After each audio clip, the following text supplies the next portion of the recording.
It was my fault, Daniel. I turned my microphone off. Sorry. Good morning, everyone. It's good to see you all. You can probably tell just by the fact that I turned my own microphone off earlier that I'm still a little groggy, still a little unshaven from a trip to Bolivia that I just got back from earlier this week. I went with our high school mission trip down. We had a wonderful almost 10 days in Bolivia. And just in case you've never heard about what we are doing down there, let me share with you a little bit about what that is and why, though I am glad to be back, why I already miss it, how I leave a piece of my heart down each year that I go. In the 70s, there was a priest who started a mission there to serve the people of a small village of indigenous folks living way up in the Andes. The village is called Eremasi. And he was their doctor and their educator and their priest and everything else. He served that community extraordinarily well and eventually came down the mountains, having set up a network of care for them, came down the mountains into a city called Cochabamba, which is not far, maybe 2 hours drive from that little village. Cochabamba is now a bustling city that happens to have an exceptionally high percentage of children who have been abandoned, orphans, but not orphans, what we would call natural or true orphans, not orphans whose parents have died, orphans who have been, children who have been abandoned by their parents. Bolivia has a huge part of its population that are orphan children, and Cochabamba sees a quarter of those in the entire country live in Cochabamba. So this priest started to develop an orphanage there. But an orphanage that would bring kids from biological families together into a home where they would live their entire young lives and from which they would leave and go to college, all under the care of one person that they would call mama, one person who would be their mother. There are several of those houses. Christ Church, more than a decade ago, began to sponsor one called Casa San Francisco, that is seeing kids come and go, and right now has 10 children living in it, ranging from about 3 years old to the oldest in the house right now is 14. 14-year-old teenage girl. Not that much different than 14-year-olds here, by the way. She's not in some of our pictures because she's too cool. So truly amazing. We've also then branched out and started a wing that is responsible for preventing the cycle of abuse and abandonment called Amistad for Families, which is just amazing. That framework, that model is built on an understanding of what relationships can do if those relationships are built on an understanding that there is potential in every human life and that there is enough love and friendship, and there are enough financial resources to go around and save lives and transform those lives. That's the entire philosophical framework for doing this thing is built on that premise. A belief in scarcity would have us design something different, like the institutional orphanage model that exists in Bolivia, where you might have 6 or 7 kids to a crib. You might have 7 or 8 cribs in a room with one caretaker. The splitting up of biological siblings because one institution can't care for them in one place. All of that is built on an understanding not only of scarcity, but a belief that the potential is maybe to save a life, but not much more. And I bring that up to you because of how counter I believe it is to the gospel of Christ to buy into the narrative of, on this side, scarcity and impossibility, when Christ so often teaches us to see the world as a world of abundance and possibility. More on that in just a moment. Y'all have been teaching me for years now to preach upstairs where I can use screens, and I don't have screens down here, so I brought a visual aid that I will pass around. That works in big churches, right? I'm not kidding, though. I'm just going to give this to you and trust you. Pass it around, please. In this picture, you will eventually see, at 7:45, I walked this picture around, by the way, and they weren't so shocked by the picture and the story as much as they were that I left the pulpit. They just didn't know what to do about it. So I thought, this will be safer. I'll stay up here. Y'all pass it around. In this picture, you'll see 4 or 5 young women about the age of 10. They all have their white shirts on and pink pants. They are from these families that had been lost in the institutional orphanage model who were brought together in this house called Casa San Francisco that Christ Church has now been supporting year after year after year, not only financially, but in our prayers and through these mission trips. That picture was given to me just before leaving here, and I just sat it on my desk.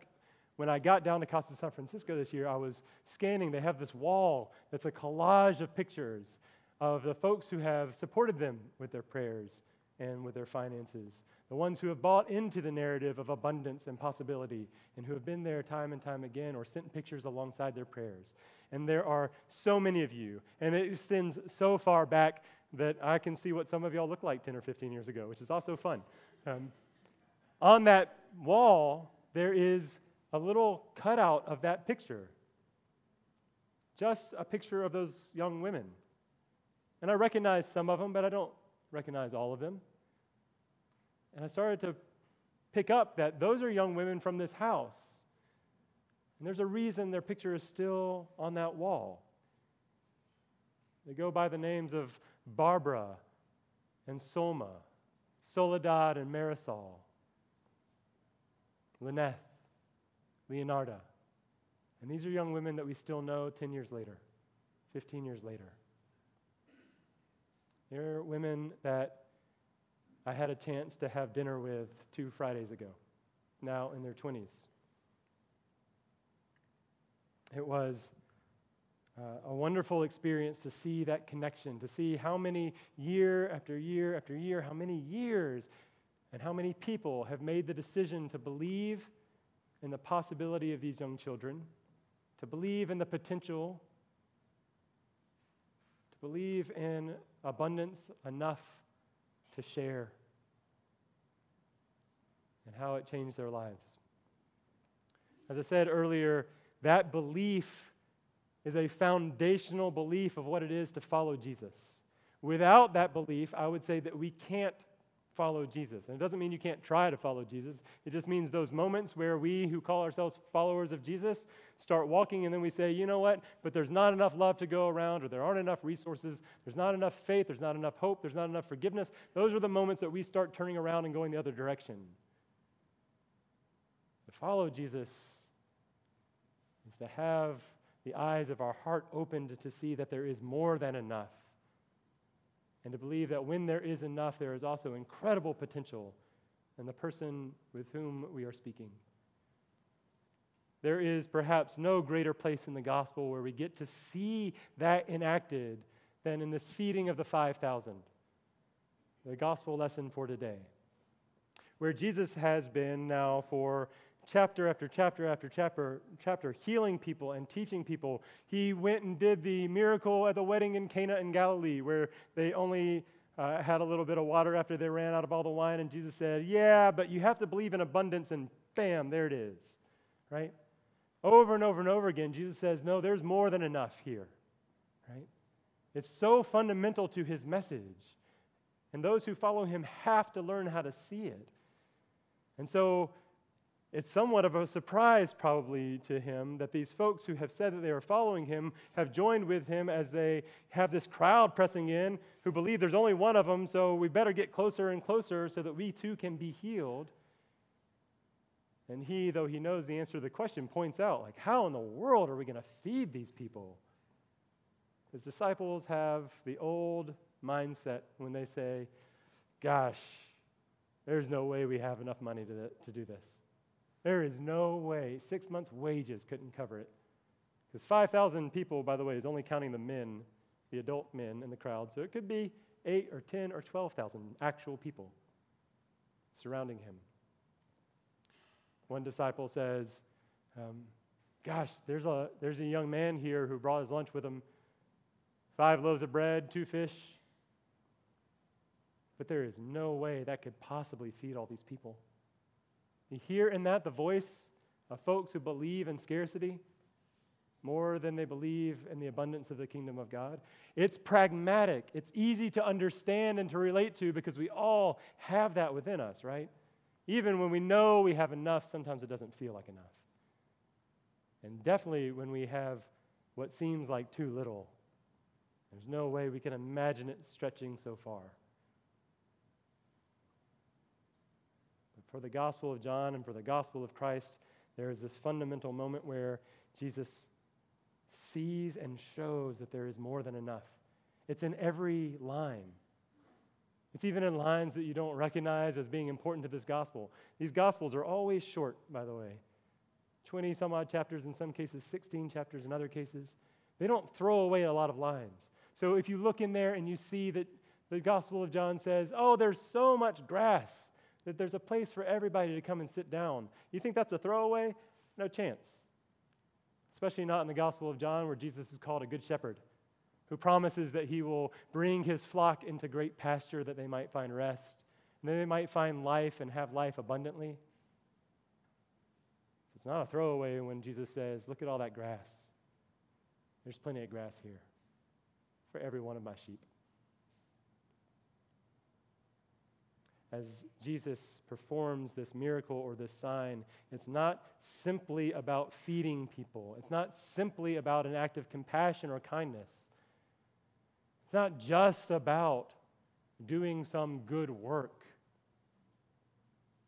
It's about countering the enemy of God, the narrative that says, the lie that says that there's not enough, and that even if there were, it wouldn't go very far. Jesus is dismantling it. He's crashing through that wall that keeps us from being able to support one another in the bonds of love. And it changes everyone's life. Now, there are some who refuse to see it, and it changes their life too. And we'll catch over the next several weeks their response as they come back to Jesus and say, please give us more of that bread. We're still hungry. We'll catch those scenes where they just fail to understand, and Jesus will say back to them, this isn't about the bread. If you thought this was about the bread, you missed the point. This is about the way that the world is going to change for the sake of the kingdom of God. Some will get it and some won't. Those who do get it will begin to follow. They too will be called disciples. So that feeding is about the mission of God, not just about the hunger pangs in their stomach. Feeding is about their lives being transformed in such a way that they can turn around and transform lives as well. Now, where's the picture? How far has it made it around? All right, keep it going around. Got 150 more people to get to. Let's speed it up, back rows. Okay.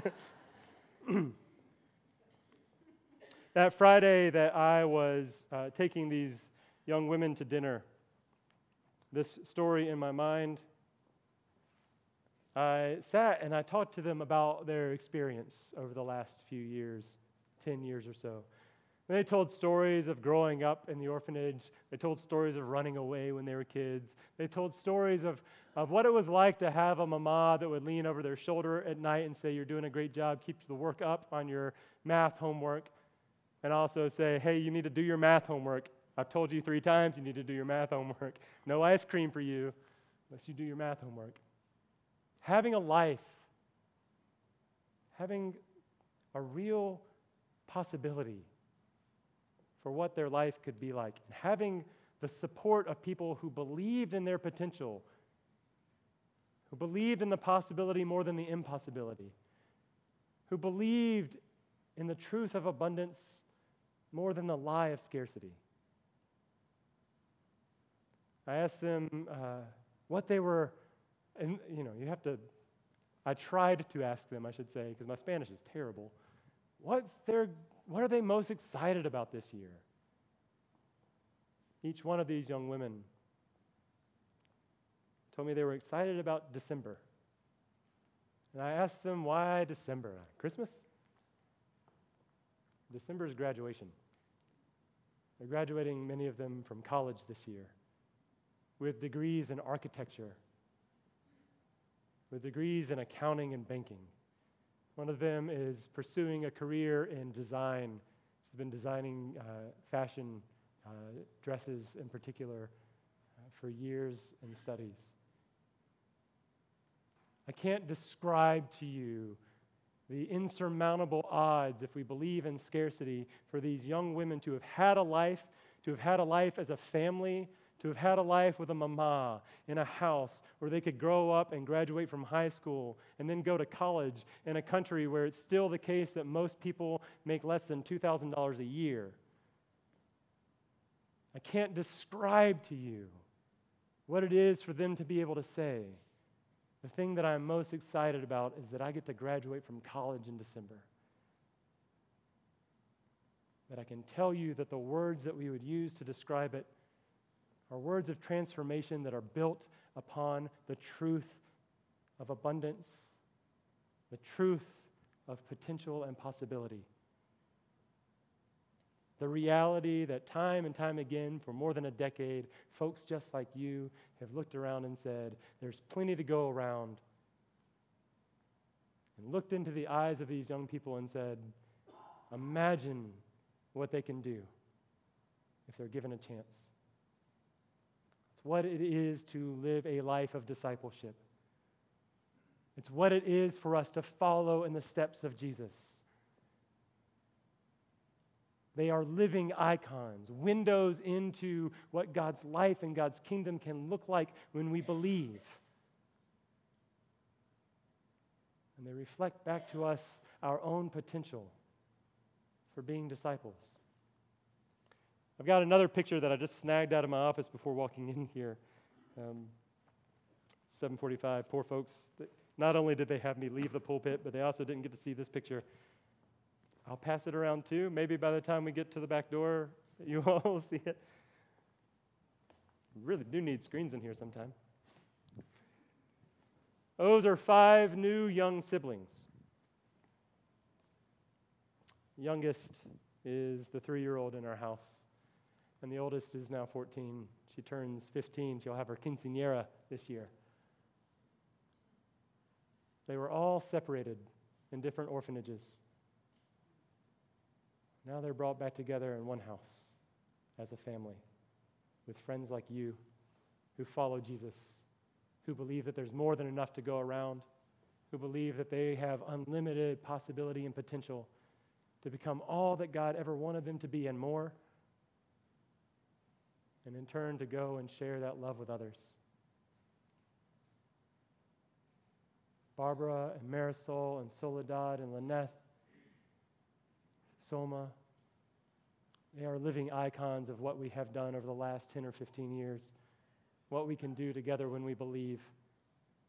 Imagine what the lives of these young folks will look like as we continue to believe as a church that there is more than enough in our lives to go around, that we are capable of so much when we allow God to move in our hearts, that we might follow the footsteps of Christ. Amen.